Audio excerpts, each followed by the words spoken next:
So that raises the question, how do we study these injustices? So what I argue is that we need an interdisciplinary approach, which recognizes both the environmental factors as well as the social, political and ethical implications. My name is Marwege and I'm Assistant Professor of Environmental Politics at the American University of Paris and also one of the co-editors of the recently published volume Climate Justice Now.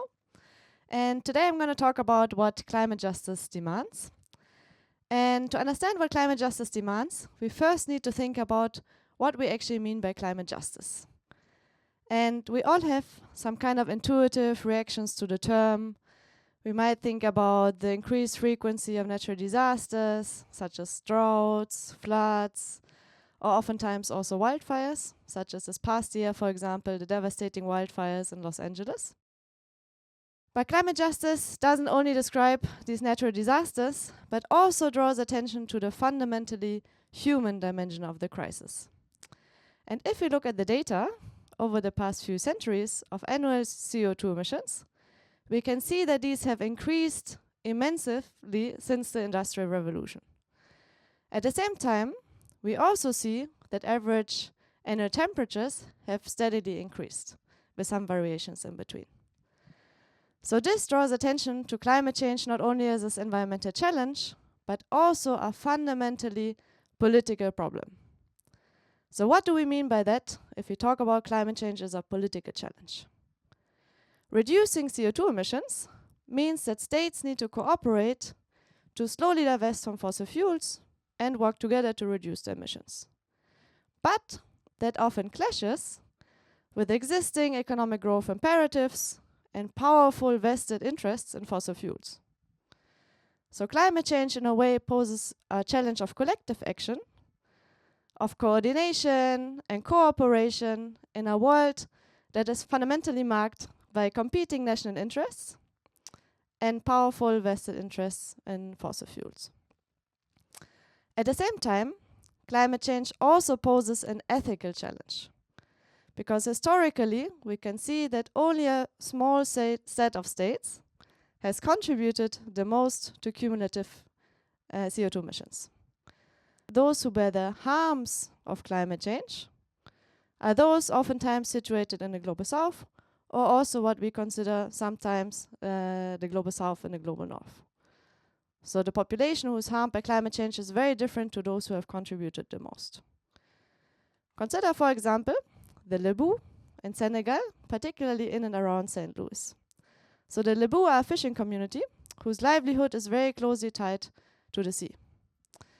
In recent years, however, the Langue de Barbarie, which we see in this image, has been threatened by coastal erosion and flooding. And this coastal erosion and flooding has prompted the government of Senegal to displace some of the Lebu to internal displacement camps, such as in Hayala or later also Diougoup, which has made it increasingly difficult for these fishing communities to access the sea and continue to sustain their livelihoods through fishing,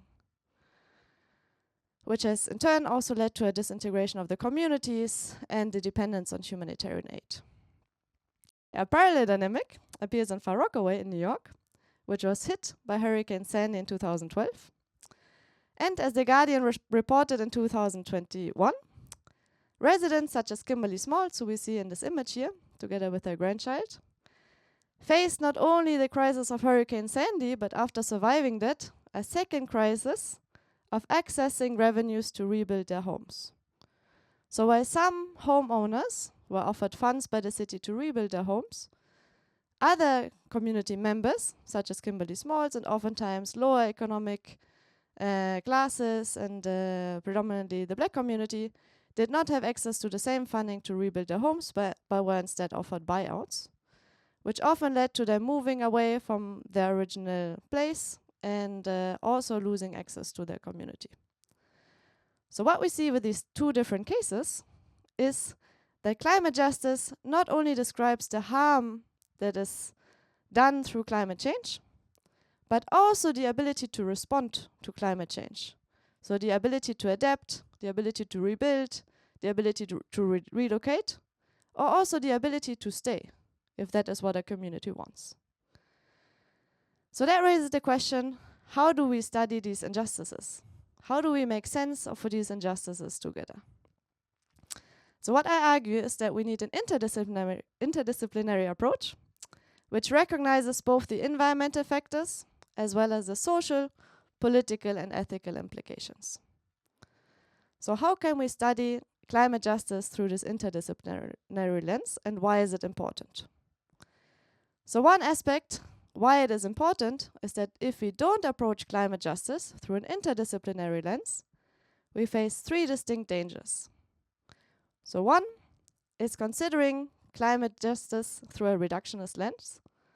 So that means, in a way, approaching climate change as a predominantly environmental problem, but obscuring the social and political dimension that we associate with it.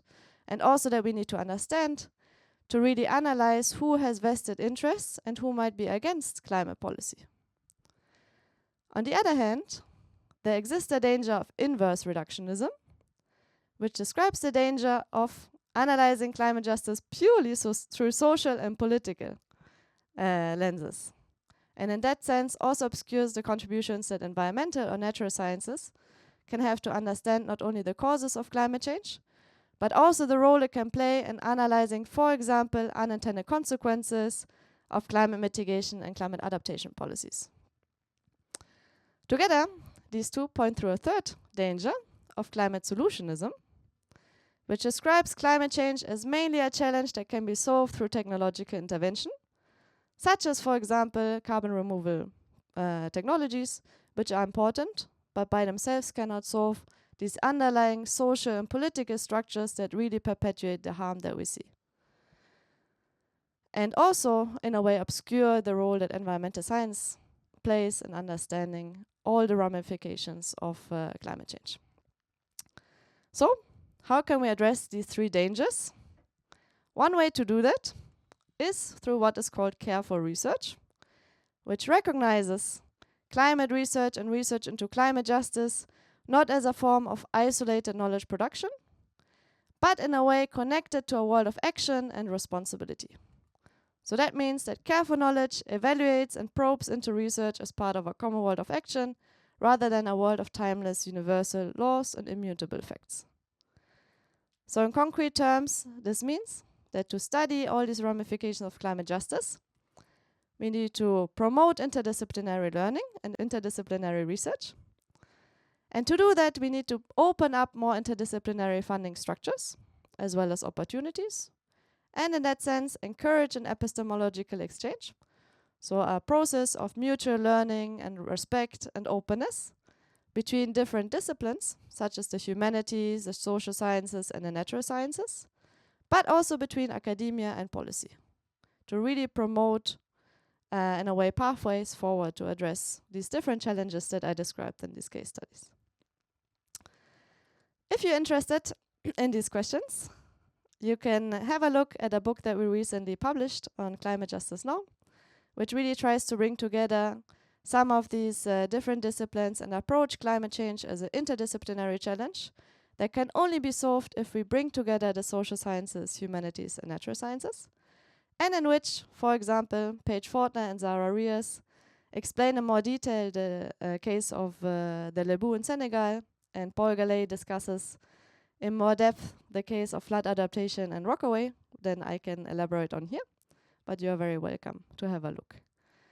And climate justice, then, we can see, does not only require emission reductions, but it also requires political coordination, social transformation, and ethical reflection, all of which we can only achieve through interdisciplinary cooperation. Thank you very much for your presentation, Professor. Going off of your discussion on interdisciplinary approaches of how to tackle climate issues, you've done a lot of work across political science, social movements, and different climate research. So can I ask what kind of drew you to taking an interdisciplinary approach in the first place? Yeah, of course. So I first started getting interested in the question of climate and interdisciplinary cooperation when I volunteered at one of the climate conferences. So I volunteered at the COP23, which is, the COP is one of the biggest climate conferences.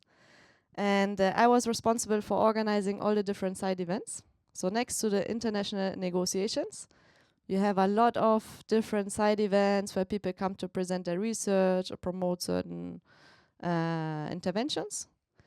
But what was really interesting at the time was that there was not a lot of cooperation or collaboration between the negotiation or crossover between the negotiation and those side events. So I was really shocked by it, because you have a lot of knowledge getting produced in these side events, and you have a lot of different perspectives being presented, but they don't really affect the international negotiations. Nowadays it's a little bit different. There's a bit more crossover, but it's still very limited. So that really drew me to the question of how can you bring these kind of different forms of knowledge that are getting produced together to actually affect policy and have an outcome in the world. And that was, in a way, the starting point to think about, okay, how can we not only approach this from the policy perspective and the negotiation perspective, but also what does the science and the humanities contribute in this context? From all these different perspectives, all these different backgrounds, why is it so hard for different research areas and different professions to agree on what does climate justice really mean? Why is there no universally accepted definition of climate justice, and what might that look like? So the most common definition of climate justice that gets used is, in a way, a negative definition, which just describes that those who are harmed the most have contributed the least. But positively, what we should do about climate justice raises a lot of different other questions, such as, for example, who are the voices that we should listen to?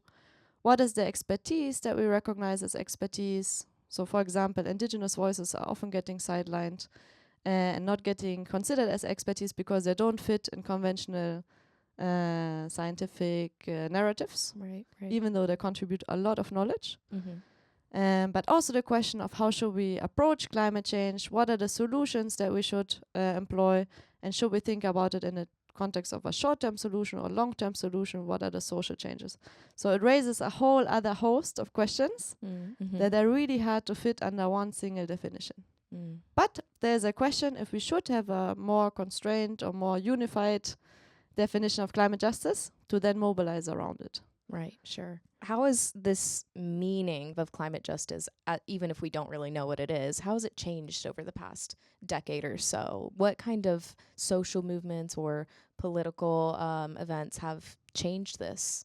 Yeah, so initially climate justice came up in about the 1970s, 1980s, really as a term in public discourse. And back then, first of all, you had the ozone movement, then you had a shift to climate justice. But the climate justice movement was, in the beginning, very focused on just getting people to listen to the experts and bringing this realization that climate change is happening into the public realm. Right. Then in the early 2000s, you had a shift, or also later 2000s, especially around Copenhagen, one of the climate conferences in Copenhagen, that people were also saying, well, we need to consider the impact on the global south. And it really started to take shape of more also a conversation around colonial legacies and structural problems. So that was a shift in the 2000s. And then you have the youth movements who are also drawing attention to, in a way, future generations. And then I think what we see in recent years is, in a way, a backlash to that, and a backlash to the climate justice movement as a whole, and also a move away from the term climate justice, and sometimes a use of other words, such as just transition, but also just technological interventions. But the core of the climate justice problem continues to exist, obviously. Right.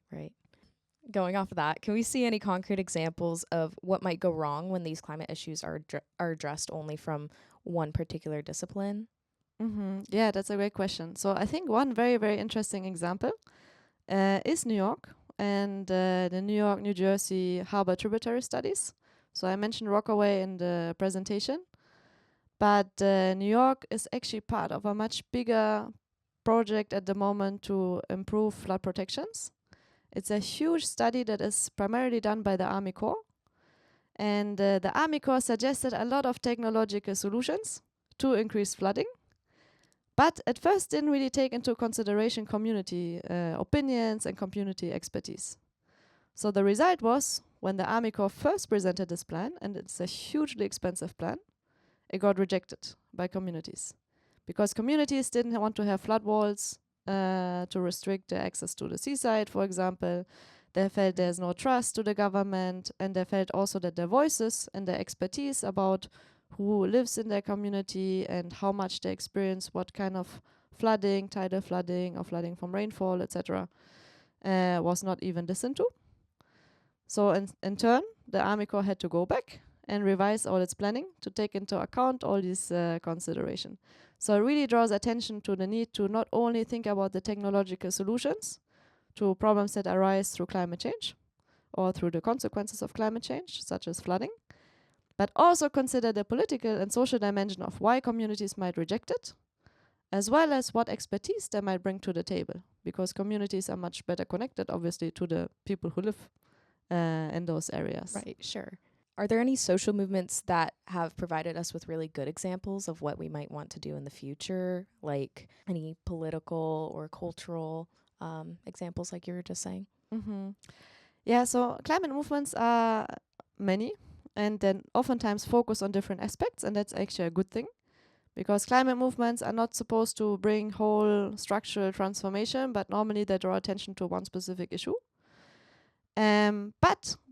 But by being so different, they actually have raised attention to this variety of issues, such as, for example, Extinction Rebellion really drawing attention to the ethical dimension and the responsibility of an individual to act. Fridays for Future raising attention to the role that future generations should play. And also this question of how do we address the needs of kids or children in this context. But I think one of the most successful movements in this context has also been the Sunrise Movement, which really also tried to affect voting and affect the Democratic Party and really tried to gain access to political power. So I think that's a very good example of, in a way, promoting the discourse and the agenda, but also trying to affect actual political outcomes. So now in 2026, looking at the climate justice landscape, have there been any trends or shifts that you've seen that might affect the futures? Any that stand out to you, both positive or negative? I mean, negatively, we see a lot of rollback, especially in the US. There has been a tremendous rollback of environmental regulation. There has been an attempt to dismantle the EPA. So there has been a lot of attempts to undo a lot of positive environmental regulation. So in a way, we're at a very, very critical point with it. At the same time, and as I was saying, also there's a backlash against climate justice discourse and even just the use of the word climate. So to not lose funding, some people are changing the words in their applications, in their grant applications, for example. But at the same time, there's also the hope that some of the policies or some environmental regulation is already so embedded that it is hard to roll back. So that is on the regulatory side. And then additionally, in a way, the more market-focused perspective, there's also the hope that what is sometimes called the decarbonizable sector will take a more powerful role.